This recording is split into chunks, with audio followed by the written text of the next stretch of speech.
ఇప్పుడు మైహోమ్ రామేశ్వరరావు అనేట ఆయన దిల్సుఖ్నగర్ ఏరియాలో స్కూటర్ మీద హోమియోపతి మందులు అమ్మే డాక్టరు ఇలా మొత్తం తెలంగాణనే మైహోమ్గా చేసుకున్నాడు కేసీఆర్ గారి సపోర్ట్ తోటి. మరి మైహోమ్ వెంచర్స్లలో ఏ వెంచర్ కూడా FTLలో లేదా, ఏ వెంచర్ బఫర్ జోన్లో లేదా? గతంలో మైహోమ్ భూజాను ఏదో కాంగ్రెస్ లీడర్లు వీళ్ళే చెప్పారు.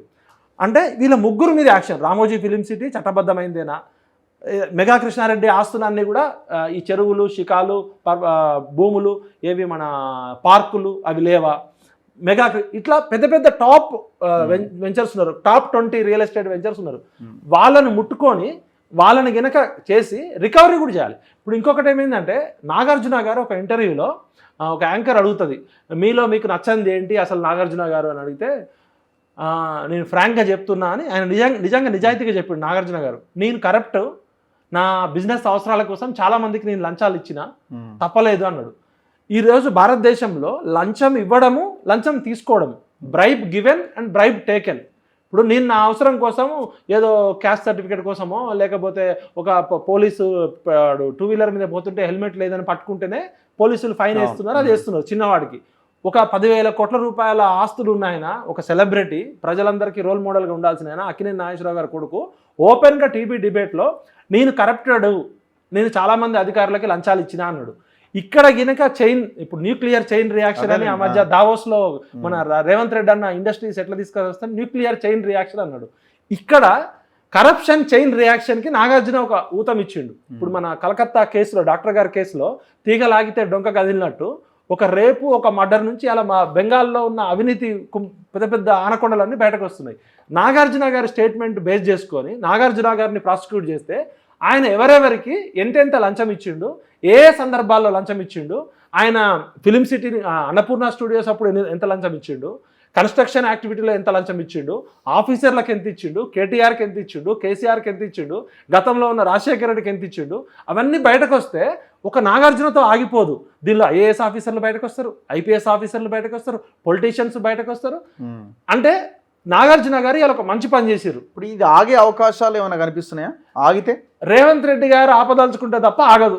ఈ రోజు వరకు అయితే రేవంత్ రెడ్డి అన్న సూపర్ మ్యాన్, ఆయన బాహుబలి. ఒకవేళ ఆగే పరిస్థితి మీలాంటి వాళ్ళు ఏం చేస్తారు? అప్పుడు ఆయనను బిచ్చల దేవుడిగా డిక్లేర్ చేసి ఈ తెలంగాణ ద్రోహులు, ఇప్పుడు తెలంగాణ ఉద్యమంలో ప్రధాన ఉద్యమే మా భూములు మాకు కావాలి, మా వనరులు మాకు కావాలి, మా ఉద్యోగాలు మాకు కావాలి.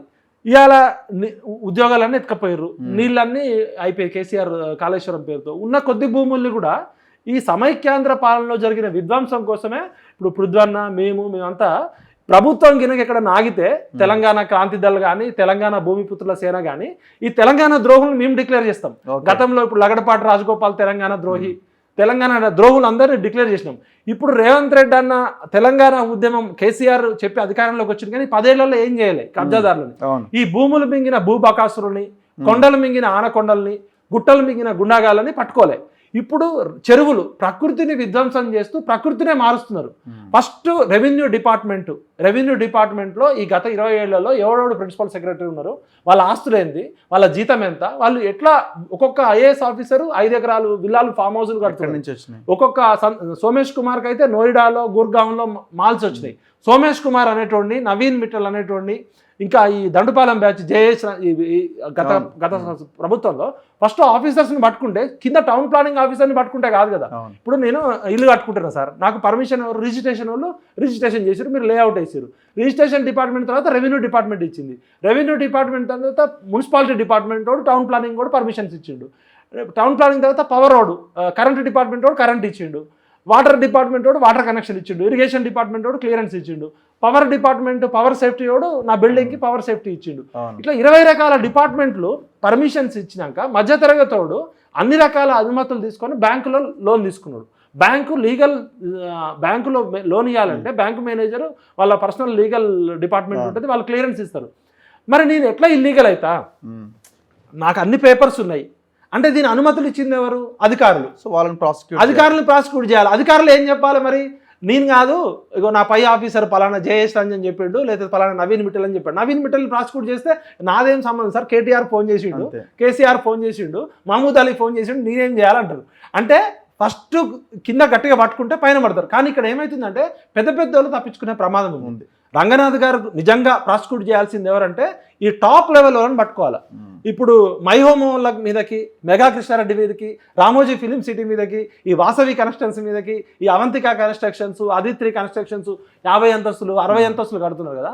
అసలు గవర్నమెంట్ భూములు తీసుకొని వెంచర్లేసి చెరువులను మింగి ప్రకృతిని మార్చిన, చెరువుల్ని మాయం చేసిన ఎవరు?